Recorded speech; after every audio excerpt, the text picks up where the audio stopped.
மத்தேயு 5ஆம் அதிகாரம் இயேசு கிறிஸ்துவின் மலைப்பிரசங்கம் 3 முதல் 10 வரை. ஆவியில் எளிமை உள்ளவர்கள் பாக்கியவான்கள், பரலோக ராஜ்யம் அவர்களுடையது. துயரப்படுகிறவர்கள் பாக்கியவான்கள், அவர்கள் ஆறுதல் அடைவார்கள். சாந்த குணமுள்ளவர்கள் பாக்கியவான்கள், அவர்கள் பூமியை சுதந்திரத்துக் கொள்வார்கள். நீதியின் மேல் பசிதாகம் உள்ளவர்கள் பாக்கியவான்கள், அவர்கள் திருப்தி அடைவார்கள்.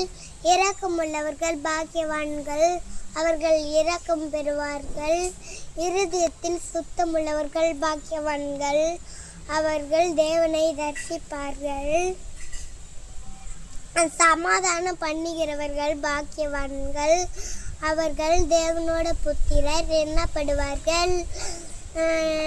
நீதி நிமித்தம் துன்பப்படுகிறவர்கள்